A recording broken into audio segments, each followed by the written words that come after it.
உங்களுக்கு ஸ்டாலின் பிடிக்குமா? அவருக்கு ஓட்டு போடுறீங்களா? கமெண்ட் பண்ணுங்க. அவங்கள மாதிரி ஸ்டாலின் மாதிரி யாரும் செய்ய முடியாது. இந்தியாவிலே நம்பர் 1 வந்துச்சு. அது மறுக்க முடியாது. நாம் சொல்லலை, அந்த டெல்லியிலேருந்து உலக அறிஞர்களுக்கு எல்லாருமே சொல்கிறாங்க, வல்லுநர்களே சொல்கிறாங்க. பெரிய உழைப்பாளி, நல்ல திட்டங்கள் கொண்டு வராங்க. காலை உணவு திட்டம் யாருமே மறக்க முடியாது. பசங்கள் வயிறார பசிக்கிறது வந்து கனடா பிரதமரை, வெளிநாட்டு பிரதமரை எல்லாருமே பாராட்டியிருக்காங்க. யார் அந்த ஸ்டாலின்? அந்த மாதிரி பெரிய புகழ். ஒவ்வொரு வீட்லேயும் ஒரு திட்டம் இருக்குது. நம்ம பசங்க ஐடியில் பசங்க படிக்கிறாங்கன்னா அதுக்கு காரணம் யார் சொல்லுங்க பார்க்கலாம். அது யாருக்கு தெரியாது. கலைஞர் போட்ட திட்டம், முரசொலி மாறன் போட்ட திட்டம், அதுக்கு யாருக்கா தெரியுமா? ஏன்னா நன்றியாக நினைக்கணும். அதுதான் மனித தன்மை. நாம் ஒரு பால் பாயிட்டு வரோம், அந்த பால் எப்படி வருது தெரியுமா? அது யாருக்கா தெரியுமா? யாருக்கும் தெரியாது. நம்ம அம்மாக்கள் வந்து பாலை வந்து ஈரோட்டிலேருந்து சென்னை குடி வரும்போது என்ன செய்யலாம் தெரியுமா?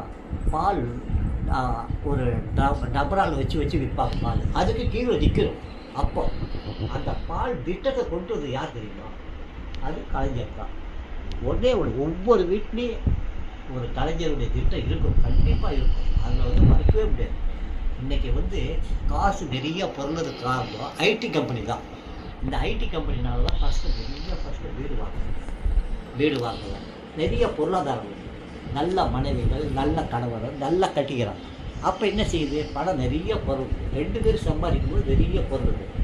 அப்போ என்ன செய்யுது? ஈஸியாக வீடு வாங்கலாம். அப்போ அதுக்கு யார் காரணம்? அந்த ஐடி கம்பெனி தான். இப்போ நம்மளே இருக்கோம், நம்ம ஜவுளி வியாபாரம். அந்த ஜவுளி வியாபாரத்தில் பையனை படிச்சுருந்தா இந்த வேலை நடக்குமா? நடக்காது. எல்லாருமே, எல்லா பசங்க வீட்லேயுமே டேலண்டாக இருக்காங்க. அந்த டேலண்ட்டுக்கு படித்ததுக்கு காரணம் யார்? இவ்வளோ காலேஜ் வருது. இந்த காலேஜினால தான் பசங்க.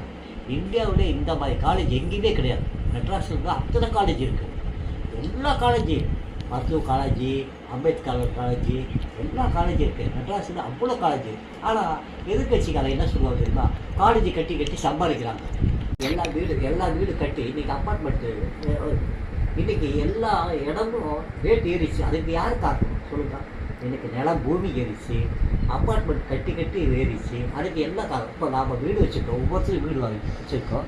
அது விலைவாசி ஏறுறதுக்கு காரணம் பசங்க நல்லா படிக்கிறாங்க, நல்லா சம்பாதிக்கிறாங்க, நல்ல டேலண்டாக இருக்குது. அது ஐடி கம்பெனி தானே. அது யாருக்கு மறுக்க சொல்ல மாட்டாங்க. என் பையன் படிச்சுட்டான், என் பையனுக்கு வேலை கிடச்சிச்சு அப்படின்னு தான் சொல்லுவாங்க. ஏன்னா இதை உற்பத்தி பண்ணது யார்? அது சொல்ல மாட்டாங்க.